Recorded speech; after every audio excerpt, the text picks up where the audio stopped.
It's a loser mentality. It's a loser occupation. It's a loser practice because you're wondering why other people are successful. Like, who gives a fuck? You can say you think it sucks, but to spend time wondering why someone is successful and hating on someone for being successful, it doesn't do any good. It's like, what is that old expression that jealousy is, it's a poison that does the opposite of its intended?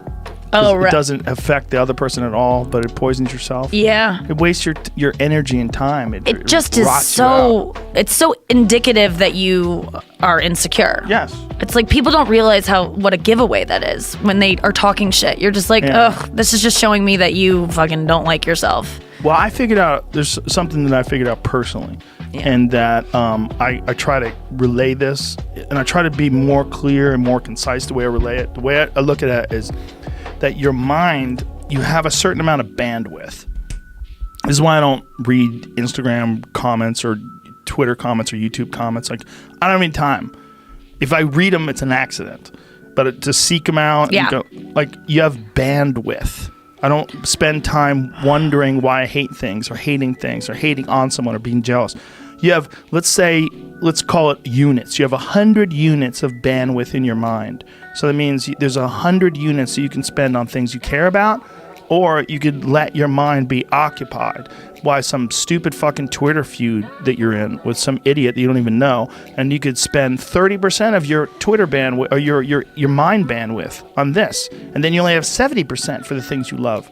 And then maybe you're involved in some fucking relationship with someone who's an idiot and you're arguing back and forth with them. Well, there's another 30% that's gone. Now you have 40% left. You have 40% for the things you love instead of 100%. But if you only concentrate on the things you care about that mean something to you and learn how to do that, like you were talking about meditation, it's a form of meditation. Yep. Because you're learning how to avoid the little road bumps and the ditches on the side of the road. That can suck your bandwidth. Suck your bandwidth. You could give them just a little bit and go, okay, no. But or you could lean in. Like how you're saying when you stopped drinking, all of a sudden your career took off. Mm-hmm. You started doing well because you had more bandwidth.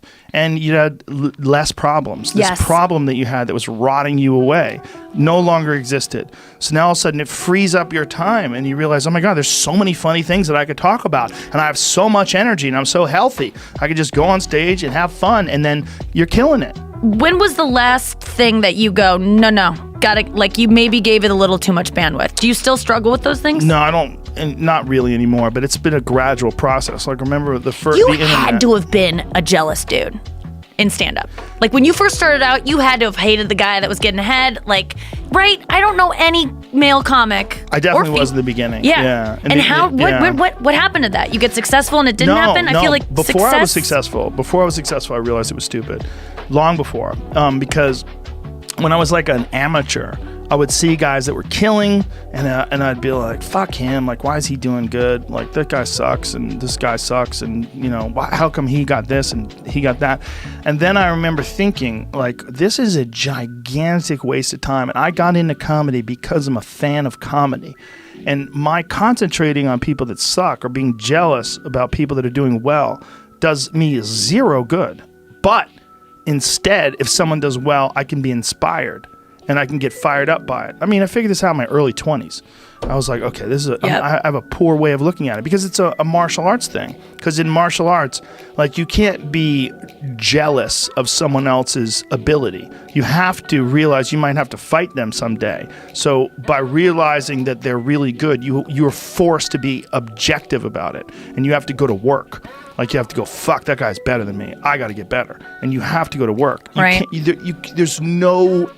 There's no positive benefit in underestimating someone. Underestimating someone will get you fucking killed. Like, literally. You're going to get a shin smashed into your face. Like, you don't want to ever convincing yourself that the things that you're jealous of them for aren't really as good. Right. Convincing yourself. That will get you killed. Oh, yeah. So that's it, dude. Yeah. That's totally it, because the things that I get jealous of or have, and I'm better about it now than I've ever been, but you see other women. I mean, my jealousies are always with other women. Yeah. It's just the way it is, and I have to fight it. And I'm really good about it now to be like actually inspired by women who are funnier than me. But That's awesome. and to use it to be like, okay, then I need to be better. I need to get up to that level. Yes. That is, I need to go home and write. It like fires me up as opposed to like, why? And it's powerful for everybody. It's powerful for them. It's powerful for you. Yes. It's like there's no negative aspect to it. It's like you should be thankful that there's women out there that make you feel uncomfortable. Yeah. Like when I see someone just murder on stage, fuck, I want to go to work. Yeah. I want to go write. I want to get home and write. Yeah. I want to go perform. I'm like, fuck, that guy just killed. Or holy shit, she just crushed. Or she's out there killing it. And he's doing so good. It makes me want to work harder. And in that sense, as long as someone's not doing anything bad, as long as someone's not victimizing someone, what they're doing is they're showing you that it's possible to do better than you're doing. Yeah. And that's good.